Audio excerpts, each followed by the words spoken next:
Hello, my friends, and welcome to my English Fluency Path, where we learn and practice English together and get closer to English fluency gradually, step by step. Today, I suggest that we talk about a motivation for learning English when we don't feel our best, when we are not feeling our best, when we are feeling low, but we still need to keep up with our English learning goals. First, let me tell you, it's totally okay to get dismotivated at some points, no matter what we are doing. Because we cannot be always fully motivated. We cannot always work at our full potential. It's practically impossible, right? Although I prioritize learning English, and almost all the time, for the most part, I enjoy my learning process. Still, every now and then, I don't feel my best and I don't do my best in this regard. So what do I usually do at such moments? First of all, it's a sign for me that I must be tired or simply overwhelmed with active learning. And I need to vary or change my learning routine, switch to simple or natural learning, or just take a break. Sometimes kicking back and doing nothing, recharging your batteries with renewed energy can be the best solution. The only thing, at such moments, I try my best not to be too hard on myself, not to beat myself, not to put too much pressure on myself, and take my time until I feel like moving on.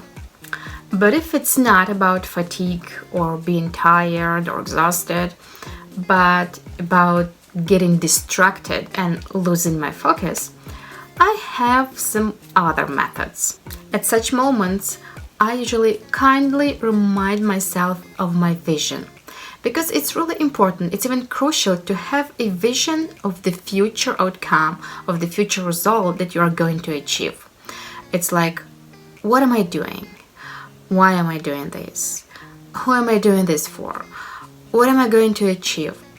And things like that. And in my case, it's quite easy to remind myself of my vision because I have it written just like this next to me, and I can see it every single time I sit down to learn.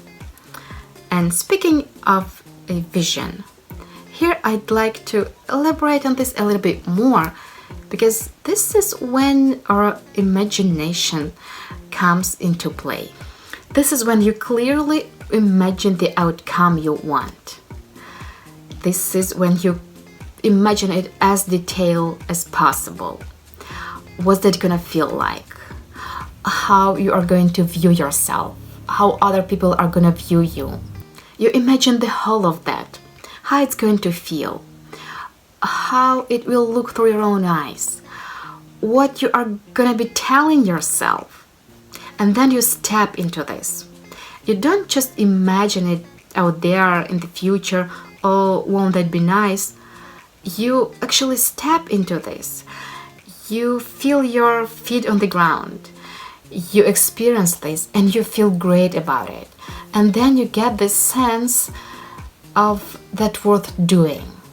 And then you get this feeling, you get this sense of I can do it because I already imagined it. I already experienced it. It happened to me in my mind. And you embody it strongly, and you see the steps that are required, and you see the steps you need to take to get there. So this is how you become driven to do all that is necessary. This is how this amazing power of imagination works. And it comes to absolutely anything you do. It comes to all your goals. Just activate your imagination and see how amazingly it works.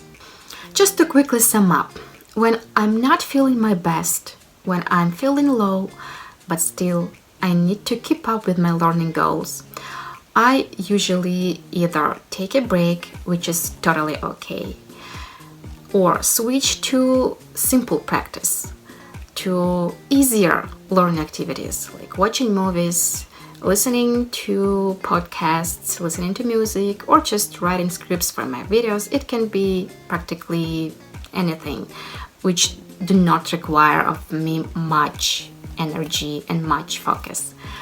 Or I kindly but strongly remind myself of my vision, because it has a huge power. Okay guys, that was it. Thank you so much for taking your time and watching the video. I hope you liked my strategies. Hope you'll try it. Thank you so much for being with me until this part of the video. Have a fantastic day, and I'll see you next time. Bye for now.